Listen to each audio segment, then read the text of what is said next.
Morning, isa na naman. Magandang umaga tapos nakakalungkot. Minsan magandang umaga nakakalungkot. Kasi sa totoo lang, graduation ngayon ng pamangkin ko. Hindi siya napuntahan kadahilanan na mahirap talaga ngayon para kulang sa budget. Kaya hindi siya napuntahan. Ayan siya oh. Ayan siya oh. Uh, uh.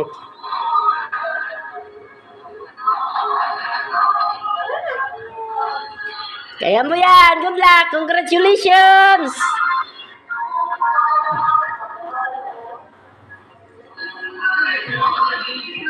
O diba, minsan may mga bagay talaga na gusto natin pero hindi tayo magawa dahil sa kadahilanan nga na kulang tayo sa budget. Hindi sila mamalin nakapunta sa graduation ni Rika dahil nga yun, kulang sa budget. Ayan siya oh.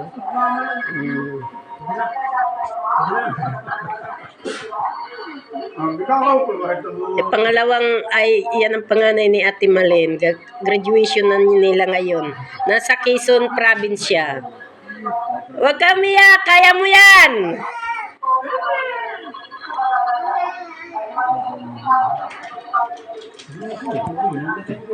Kawawa, umiiyak siya dahil wala talagang may nakarating doon. Pati siya, yung mama niya at saka papa niya. Kahit nga magawag sa cellphone niya, wala nagbibideo. Ayan na siya, oh. Kumakain kami. Tapos yun, hindi namin nakalimutan. Nag-live siya. Ayan siya. Live ano, Rinir, ano? Video call, oh. Nag-video call siya na graduationan niya ngayon. Pilit niya, hindi siya maiyak, pero naiiyak siya, oh. Kaya mo yan, magbibigay na lang ako ng pang-Jollibee. Niyan, pang-Jollibee. Pa-blow out ka na lang niyan, pang-Jollibee, tatagan na lang.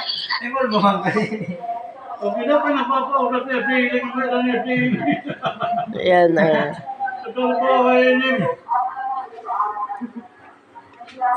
Bakal mo bakal mo boy. Hindi ko pinabirit. Bukan may niya buhok. Oy! Oy! Dapat napapakuha mo sa sili. Diba, tinatatagan niya yung sarili niya. Kaya mo,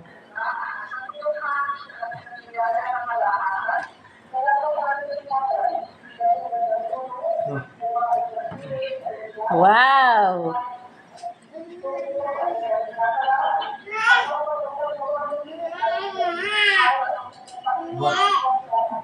Ganda-ganda mo, bagay ka sa damit mo. Echa. Oh.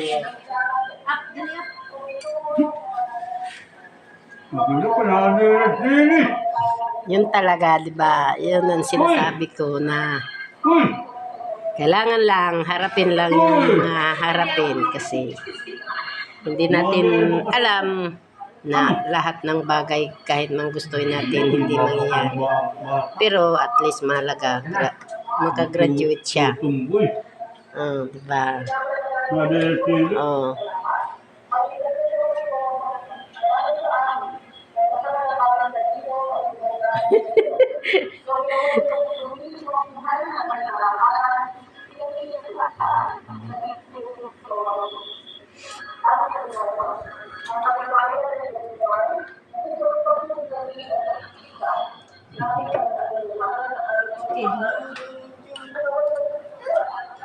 Ano? Maawal ka noon. Nakita niya ng aga, di ba no? Bunay-bunay, ganin ko.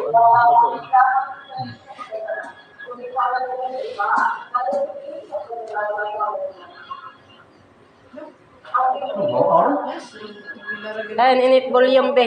Ini.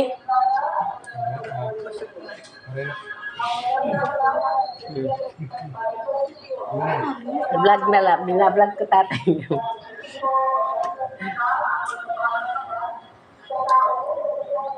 Ito, libre na ito. Bakit mo alam tumutan ako, magutumay.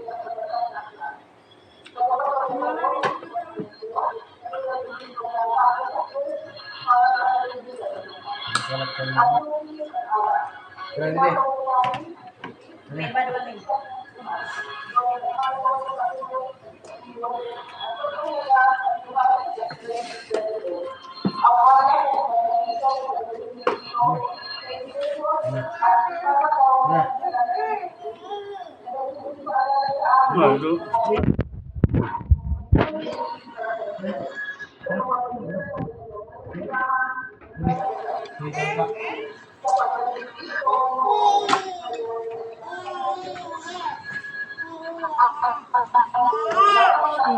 Isilaw.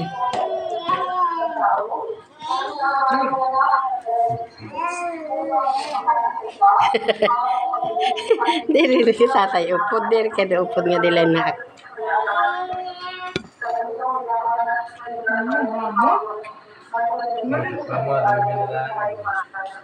Ako lang pati na pagkantor. Kulok. Lanto yung break. Yan na. Yan natin. Ha? Yan na. Lala. Wow. Maraming na ila. Tubuan mo. Wala na.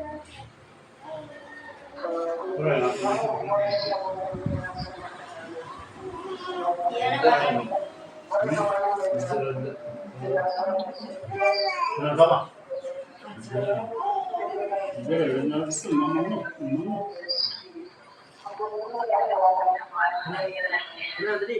Isilaw.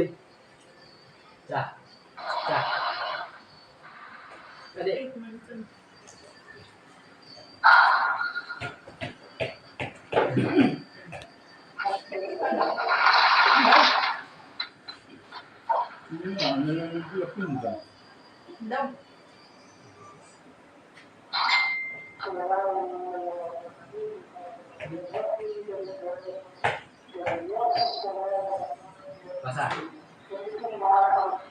Basa.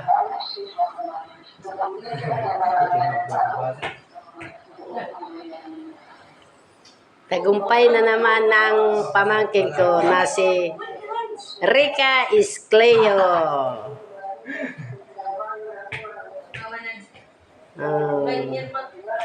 Basa.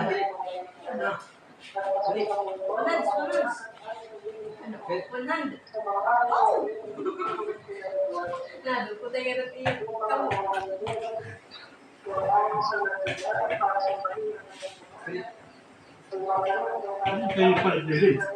Ini. Wala naman. Ini. Ha? Ha? Ini. Balik ya, balik ya.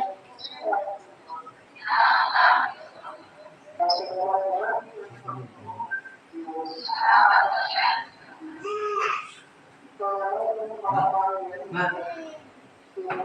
Inanay. Basa din na lang yan. Oh, ito yung tumbol. Sa ano to? Sa ano to na graduation nila? Sa Quezon Province. Na, bukan yung pagkabi. Ano yan na nga? Yung kanukan ko, ano nila ito ba? Kung ano yung pinag-usapan. Hindi mo kumain. Ano kaya? Ano yan na nga? Kuan niya? Bulan? Hindi mo yun, Ha? July. July 2024 ano? July 24 to 2025. Uy, nakakaiyak naman. Congratulations! Malayo man kami, at least laban lang.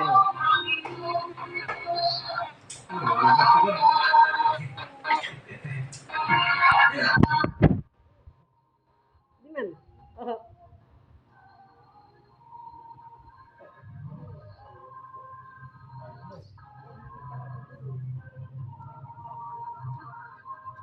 Di rin bibidyo ko. Adi. Nakalaban mo. Natugdo.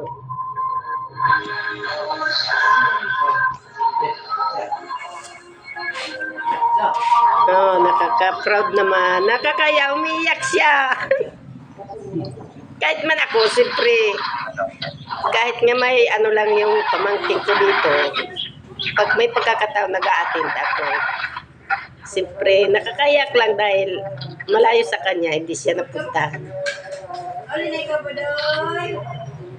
Mararamdaman mo na yung kung ano nararamdaman niya ngayon. Masaya na malungkot din. Masaya na malungkot. Naghahalo yung saya at sa kalungkot. Pero kaya yan. Lahat ng tagumpay talaga, may minsan may mga kapalit, minsan may mga pagsubok. Hindi naman kapalit, may pagsubok. Pero mahalaga lang labanan ang pagsubok. Kaya mo yan. Naputol yung live niya. Naputol.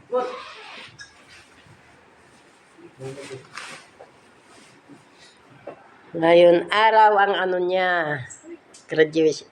Umiyak ako dahil nakikita ko talaga siya na, siyempre, kahit ba naman sino, nung malayo pa kasi sinabihan siya na, ng teacher niya na kailangan makarating yung mga magulang niya. Hindi din nakarating yung mga magulang niya kasi dahil nga nung mga nakaraang buwan nagka-problema din kami. Si Mamalin na sa albas kasi, siyempre, yun ang nag-ano din sa, pinauwi siya ng amo niya dito kasi ayaw niya na mag-renew. Pinauwi siya na, as in, wala talagang pera. May pagsubok din na hinarap namin. Nung bago siya, tapos nakauwi na siya dito, pinasakay. Mabuti na lang pinasakay siya ng amo niya papunta sa Manila. Pagdating sa Manila, as in, wala siyang kapira-pira. Galing siya sa ibang bansa. At pinauwi lang siya. Mabuti na lang yung pinauwi. Pagkatapos nung pagdating niya dito, mga ilang linggo lang, di ba nagkagulo na sa kanila doon, gawa ng, may gira sa ibang bansa, tapos na anuhin din sila doon, apektuhan. Tapos yun na nga. Bumalik naman yung ate ko sa Manila hanggang ngayon. Wala pang trabaho kasi kailan lang yun bumalik.